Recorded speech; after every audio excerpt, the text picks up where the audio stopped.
अस्सलामुअलैकुम to all of you. उम्मीद करती हूँ कि आप सब लोग खैरियत से होंगे। आज के हमारी वीडियो का जो टॉपिक है वो है एक्सरसाइज 1.4 के रिलेटेड, जिसमें हम लोग एलसीएम को डिटेल में डिस्कस करने जा रहे हैं। अगर आपने मेरी प्रीवियस वीडियोस नहीं देखी चैप्टर नंबर 1 के रिलेटेड तो काइंडली उसको गो थ्रू कर लीजिएगा।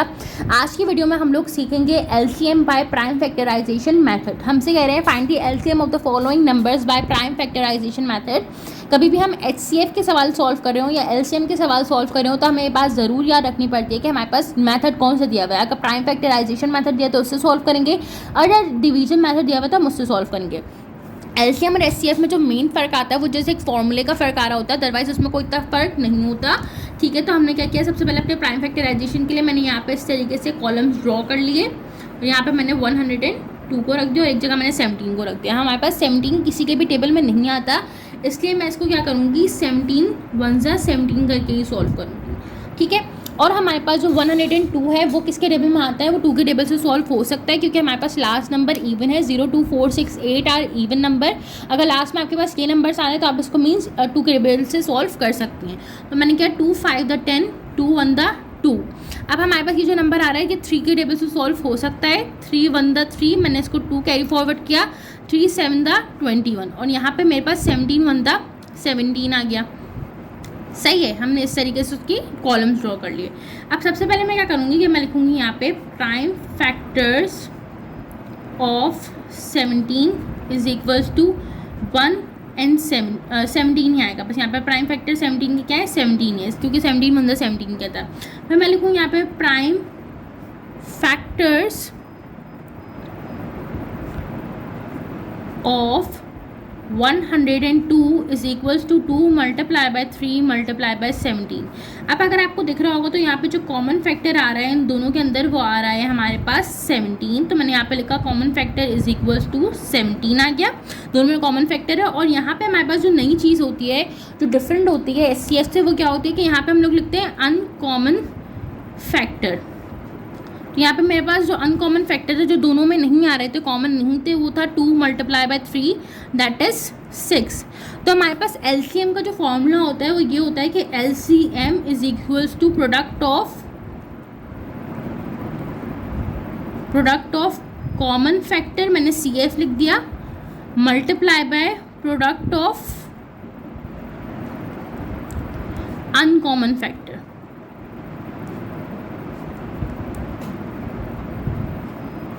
सही है, इट मीन्स हमारे पास क्या होता है कि जब भी हम एलसीएम निकाल रहे होंगे तो हमारे पास जो प्रोडक्ट आ रहा होगा कॉमन फैक्टर्स का मल्टीप्लाई करा के वो वैल्यू लिखते हैं, और जो अनकॉमन फैक्टर्स का प्रोडक्ट आ रहा होता है तो हम वो लिख देते हैं। तो मेरे पास यहाँ पे मैं फॉर्मूले में इनकी वैल्यूज पुट कर देती हूँ। कॉमन फैक्टर्स मेरे पास 17 था, एक सिंगल फैक्टर था, मल्टीप्लाई की साइन लगा दी इन दोनों के बीच में। अनकॉमन फैक्टर का जो मेरे पास प्रोडक्ट आ रहा है वो आ रहा है 2 मल्टीप्लाई बाय 3। पहले मैं इसको इस तरीके से कर लेती हूँ, LCM is equals to 17 multiply by 2 3 द 6। अब मैं 17 के टेबल को 6 से मल्टीप्लाई करा दूँ। तो 17 को 6 से मल्टीप्लाई करेंगे तो 7 का टेबल आप पढ़ लें, 6 का टेबल पढ़ लें, बात एक ही है। तो मैंने पढ़ा 7 6 42 होता है, 4 इधर आ गया, 2 इधर आ गया, 6 1 द 6 7 8 9 10। तो मेरे पास यहाँ पे जो आंसर आ रहा है वो आ रहा है 102। तो हमारे पास जो इसका एलसीएम आ गया वो आ गया 102 और ये हमारे पास इसका आंसर हो गया। ठीक है, अब हम चलते हैं आपके पार्ट नंबर बी की तरफ, जिसमें हमारे पास 3 नंबर दिए हुए थे। तो हमने क्या किया, 2 1 2 के लिए कॉलम ड्रॉ किया, एक हमने 1 1 5 के लिए कॉलम ड्रॉ किया और एक मैंने 120 के लिए कॉलम ड्रॉ कर लिया। अब मेरे हिसाब से 2 1 द 2, अच्छा इसको मुझे 2 नंबर रख के सॉल्व करना पड़ेगा। क्यों? क्योंकि जब इतना बड़ा नंबर होता है अगर मैं सिंगल नंबर रख के सॉल्व करूँगी तो हमारे पास जो इसका यहाँ पे आंसर आ रहा होगा वो छोटा आ रहा होगा, फिर हमारे पास गलती हो जाएगी। तो मैं इसको 2 नंबर रख के सॉल्व करूँगी। 2 10 द 20, 1 मैंने इसको कैरी फॉरवर्ड किया। 2 के टेबल में अगर 2 का टेबल में 6 टाइम पढ़ूँ तो 12 आता है। फिर आप इसको 2 5 द 10 2 3 द 6 53 है। 53 किसी के टेबल में नहीं आता तो 53 1 जा मेरे पास 53 हो जाएगा। ठीक है, तो ये मेरे पास सॉल्व हो गया। 115 को हमें 5 से ही सॉल्व करना पड़ेगा क्योंकि लास्ट नंबर हमारे पास इसका 5 है। तो 5 के टेबल में अगर 2 टाइम पढ़ो तो 10 आता है। 1 मैंने इसको कैरी फॉरवर्ड किया, 5 3 द 15। 23 अब किसी के टेबल में नहीं आता तो 23 1 द 23 आ जाएगा। सही है। अब इसको हम इसको सॉल्व कर लेते हैं। तो 2 के टेबल में अगर मैं 12 टाइम 2 का टेबल अगर मैं 6 टाइम पढ़ूँ तो 12 आता है, 0 ऐसे आ गया। 2 का टेबल 3 टाइम पढ़ूँ तो 6 आता है, 0 ऐसे आ गया। 2 का टेबल 1 टाइम पढ़ूँ तो 2 आता है, 1 इसको कैरी फॉरवर्ड किया, इट मीन्स 1 यहाँ से बचा, मैंने बराबर वाले को दे दिया तो ये 10 हो गया। तो ये 2 5 10 हो गया। 3 का टेबल अगर मैं 5 टाइम पढ़ूँ तो 15 आता है और 5 1 मेरे पास 5 होता है। अब मैं आपको इसकी जो है वो कॉमन फैक्टर्स वगैरह या प्राइम फैक्टर्स लिख के दिखाती हूँ। तो यहाँ पर हमने जो है वो आपके कॉमन फैक्टर्स प्राइम फैक्टर्स लिख लिए 212 के पे, मैंने प्राइम फैक्टर्स लिख लिए 115 के पे, मैंने 120 के प्राइम फैक्टर्स लिख लिए। अब मुझे देखना है कि कॉमन फैक्टर क्या है। तो कॉमन फैक्टर मेरे पास यहाँ पे कुछ भी नहीं आ रहा। क्यों? क्योंकि यहाँ पे देखें, यहाँ पे 2 है, यहाँ पे 2 नहीं है, यहाँ पे 2 है, तो इस तरीके से हमारे पास यहाँ पे कोई कॉमन फैक्टर नहीं बन रहा। तो अब हम क्या करेंगे इस सूरत में, हमारे पास जो कॉमन फैक्टर हो जाएगा वो हो जाएगा यहाँ पे 1, और जो अनकॉमन फैक्टर हो जाएगा इट मीन कि तमाम जो फैक्टर्स है वो मेरे पास यहाँ पे अनकॉमन है। अच्छा, अब आप यहाँ पे देखें तो मैंने यहाँ पे प्राइम फैक्टर्स लिखी हैं 212 के भी, 115 के भी, 120 के भी। अब मुझे इसके कॉमन फैक्टर्स लिखने हैं। एलसीएम में हमारे पास डिफरेंट क्या होता है, अगर कोई नंबर 2 जगह पे भी आ रहा है तो हम उसके प्राइम फैक्टर्स लिख सकते हैं। इट मीन्स कि ये 2 और ये 2 आपस में पेयर बनाएंगे, ये 2 आपस में पेयर बनाएंगे, और ये वाला 5 और ये वाला 5 आपस में पेयर बना रहे हैं कॉमन फैक्टर का। तो यहाँ पे मेरे पास कॉमन फैक्टर्स जो मैं लिखूंगी वो लिखूंगी 2 × 2 × 5। अब जो अनकॉमन फैक्टर होगा तो उसमें 53 भी चला जाएगा मेरे पास, उसमें 23 भी चला जाएगा, उसमें मेरे पास 2 भी चला जाएगा, और यहाँ पे मेरे पास 3 भी चला जाएगा। जो रिमेनिंग नंबर्स हो गए वो मेरे पास अनकॉमन फैक्टर हो गए। हमारे पास एलसीएम और एचसीएफ का आपको वाज़ेह फ़र्क समझ आ गया होगा कि जब हम प्राइम फैक्टराइजेशन करते हैं तो एचसीएफ में हम तीनों जगह पे वो चीज़ देख रहे होते हैं, जबकि एलसीएम में अगर 2 जगह पे भी वो चीज़ आ रही है तो हम उसको वेल एंड गुड कर सकते हैं, मतलब उसको ले सकते हैं। अब मुझे यहाँ पे लिखना है प्रोडक्ट ऑफ कॉमन फैक्टर्स। तो मेरे पास जो कॉमन फैक्टर्स यहाँ पे आए थे 2 × 2 × 5 आ रहा है, मल्टीप्लाई की साइन लगाया मैंने बीच में, और अनकॉमन फैक्टर्स जो आ रहे हैं मेरे पास आ रहा है 53, 23, 2 × 3। सही है। अब मैंने क्या किया है, LCM = 2 to the 4 and 4 5s are 20। तो मेरे पास यहाँ पे जो आएगा नंबर वो आ रहा होगा 20। मैंने यहाँ पे मल्टीप्लाई करा दिया। अब क्योंकि बड़ा नंबर है तो मुझे इसकी मल्टीप्लिकेशन परफॉर्म करनी पड़ेगी। अच्छा, अब जब मैंने इस नंबर को मल्टीप्लाई किया 3 को 23 से और 2 को 3 से, तो मेरे पास जो एक बाय प्रोडक्ट बन गया वो बन गया 7314। अब 7314 को जब मैं 20 से मल्टीप्लाई कराऊंगी तो मेरे पास ये जो LCM आ रहा है 1,46,280, और हमारे पास ये सवाल यहाँ पे एंड हो गया। अब हम चलते हैं आपके पार्ट नंबर सी की तरफ। मैंने इसका सोल्यूशन यहाँ पे कर लिया है। सबसे पहले मैंने क्या किया कि यहाँ पे लास्ट नंबर 4 था, यहाँ पे भी लास्ट नंबर 4 था, यहाँ पे भी लास्ट नंबर 4 था, तो मैंने इसको 2 से सॉल्व कर लिया। 2 1 2 1 इसको दिया, 2 7 14, 2 2 4 हुआ, 2 8 16 हुआ, 1 मैंने इसको कैरी फॉरवर्ड किया, 12 हो गया, 2 6 12 हो गया, 2 4 8, 2 3 6 एंड 43 किसी के टेबल में नहीं आता तो 43 1 43 हो गया। इसको सॉल्व करेंगे 2 2 4 2 2 4 2 2 4 2 1 2 2 1 2 2 1 2। 3 का टेबल अगर मैं जो है वो 3 3 9 होता है, 11 मैंने कंसीडर किया, 3 3 9 होता है, 2 मैंने इसको कैरी फॉरवर्ड किया, 3 7 21 37 किसी के टेबल में नहीं आता तो 37 37 ही हो गया। अब हमारे पास यहाँ पे 5 4 4 था तो 2 2 4 1 इसको दिया, 2 7 14, 2 2 4 2 1 2 2 3 6 1 इसको दिया, 2 6 12 हो गया, 136 आ गया, 2 6 12 1 इसको दिया, 2 8 16, 2 3 6, 2 4 8, 2 1 2 2 7 14, क्योंकि 1 मैंने इसको कैरी फॉरवर्ड किया था 14 बन गया था, और 17 बन 17। इनके मैंने आपको प्राइम फैक्टर्स लिख के दिखा दिया। अब मैं आपको इसके कॉमन फैक्टर लिख कर दिखा देती हूँ। अच्छा, तो अब मैंने यहाँ पे क्या किया कि मैंने इसका कॉमन फैक्टर लिख लिया। मैंने देखा कि 3 जगह पे 2 आ रहा था, 3 जगह पे 2 आ रहा था, मैंने कहा ठीक है 2 × 2 हो गया। अब जो लास्ट 2 था वो 2 जगह पे आया था तो मैंने इसका जो कॉमन फैक्टर लास्ट लिखा वो 2 लिखा, क्योंकि हमने बात अभी सीखी थी LCM में कि एक नंबर का तीनों जगह आना ज़रूरी नहीं होता। ठीक है, बाकी रिमेनिंग जितने भी जैसे 43 था, 3 था, 37 था, 2 2 और 17 ये तमाम था मेरे अनकॉमन फैक्टर्स हो गए। मैंने LCM का फॉर्मूला लिखा, product of common factor multiply by product of uncommon factors. यहाँ पे मेरे पास प्रोडक्ट ऑफ कॉमन फैक्टर आ रहा था 8, प्रोडक्ट ऑफ अनकॉमन फैक्टर आ रहा था 3,24,564। इन दोनों नंबर्स को आपस में जब मैं मल्टीप्लाई कराऊंगी तो मेरे पास ये इसका LCM हो जाएगा और ये इसका आंसर हो जाएगा फाइनल। अब हम चलते हैं आपके पार्ट नंबर डी की तरफ, जिसमें हमारे पास यहाँ पे नंबर दिया हुआ है 180, 218 और यहाँ पे आ गया 542। इसको अब मैं 2 से सॉल्व करा लेती हूँ। 2 9 18 सही है, और 0 ऐसे ही आ जाएगा मेरे पास। 2 4 8 1 इसको दिया, 2 5 10, 5 9 45, 3 3 9 एंड 3 1 3। तो ये मेरे पास इसका जो है वो सॉल्यूशन आ गया। अब मैं 218 को करती हूँ तो 2 10 20 करूँगी, 1 इसको दे दिया, 2 9 18 होता है। अब लास्ट नंबर जो इसका 9 है, इट मीन्स कि ये हमारे पास 2 से सॉल्व नहीं हो सकता।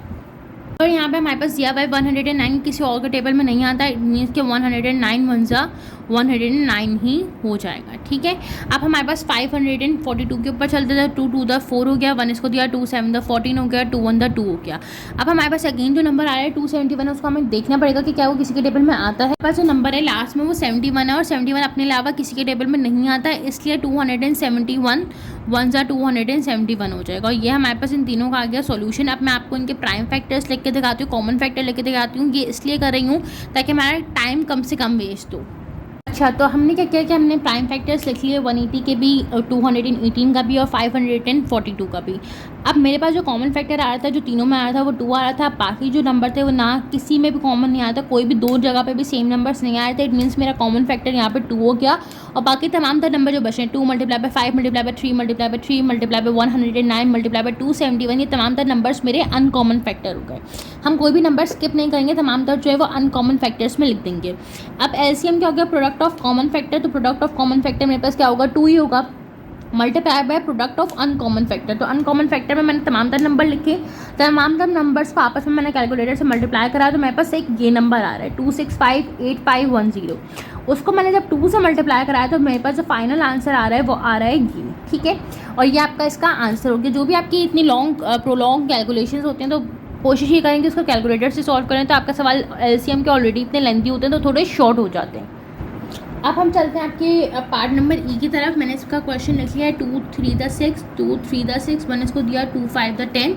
लास्ट नंबर अब मेरे पास 5 है तो 5 के टेबल से सॉल्व कर लेते हैं। 5 के टेबल में 30 आता है, 5 6 द 30, 3 इसको दिया और 5 7 द 35।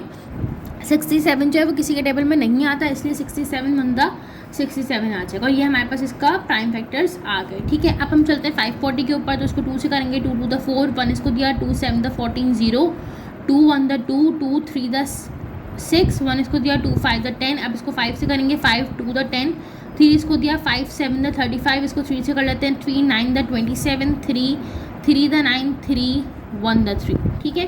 और इस तरीके से हमने तो इसकी ये लाइनिंग खींच दी जो हमने सॉल्व किया था। अब 830 पर आ जाते हैं, तो 2 4 द 8, 2 1 द 2, 1 इसको दिया, 2 5 द 10। अब ये मजीद 2 से सॉल्व नहीं होगा क्योंकि यहाँ पे लास्ट में 5 आ रहा है, तो मैंने किया 5 से, 5 8 ज़ा 40 होता है, 1 इसको दिया, ये 15 हो गया, 5 3 द 15। अब मुझे ये देखना पड़ेगा कि क्या 83 किसी के टेबल में आता है, तो मेरा नहीं ख्याल कि 83 किसी के टेबल में आता है, तो 83 1 द 83 आ जाएगा क्योंकि इसका लास्ट नंबर 3 है, ठीक है।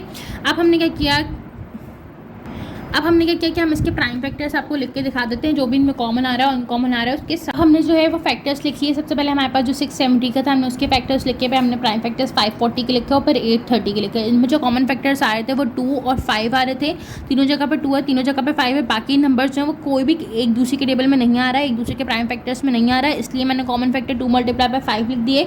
अनकॉमन फैक्टर में जितने भी नंबर थे 61 2 3 3 3 और 83, तमाम तर जो नंबर्स थे वो मैंने अनकॉमन फैक्टर में लिख दिए। फिर मैंने एलसीएम का यहाँ पर फॉर्मूला लगाया, LCM equals to product of common factor multiply by product of uncommon factor.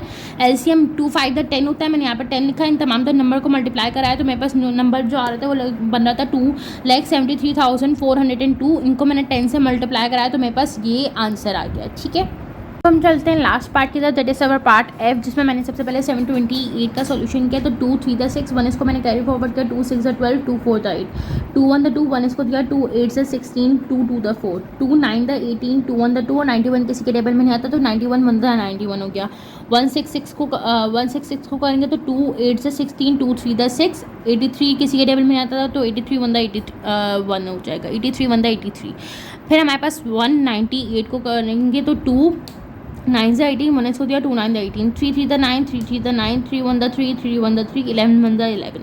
अब मैंने वही किया कि प्राइम फैक्टर्स लिख के सबसे पहले 728 के, फिर 166 के और 198 के। फिर मेरे पास जो कॉमन फैक्टर आ रहा था 1 में 2 आ रहा था, 2 यहाँ पे भी है, यहाँ पे भी है, यहाँ पे भी है, 3 यहाँ पे तो यहाँ पे नहीं है, यहाँ पे नहीं है, 2 यहाँ पे तो यहाँ पे नहीं है, यहाँ पे नहीं है। इट मीन्स जो मेरे पास एक ही कॉमन फैक्टर बन रहा है वो बन रहा है 2। अब अनकॉमन फैक्टर की बात कर लेते हैं, तो अनकॉमन फैक्टर्स में मेरे पास तमाम तर जो बच जाते हैं नंबर वो आ जाते हैं। तो तमाम तर नंबर 2 2 91 83 3 3 11 ये तमाम तर मेरे अनकॉमन फैक्टर से मैंने उनको आपस में मल्टीप्लाई कराया। मैंने एलसीएम का फॉर्मूला लिख लिया, product of common factor multiply by product of uncommon factor. 2 मेरे पास कॉमन फैक्टर था, अनकॉमन फैक्टर मेरे पास सारे थे, इनको मैंने मल्टीप्लाई कराया तो ये वाली वैल्यू आ रही थी मेरे पास, उसको मैंने 2 से मल्टीप्लाई कराया तो ये मेरे पास फाइनल प्रोडक्ट आ गया। उम्मीद करती हूँ कि आप लोगों को ये वीडियो पसंद आई होगी। अगर कोई भी कॉन्सेप्ट आपके क्लियर नहीं हुए हैं, कोई भी क्वारीज हो तो काइंडली उनको कमेंट बॉक्स में ज़रूर प्लेस करें, मुझे अपना फीडबैक प्रोवाइड करें रिलेटेड टू क्वालिटी और समझाने के तरीके से, ताकि मैं आपको जो है वो उसके हिसाब से इम्प्रूवमेंट करके दिखाऊँ। तब तक के लिए अपना ख्याल रखें, इंशाल्लाह नेक्स्ट वीडियो में जल्दी अपलोड कर दूँगी। फ़ी अमान अल्लाह, अल्लाह हाफ़िज़।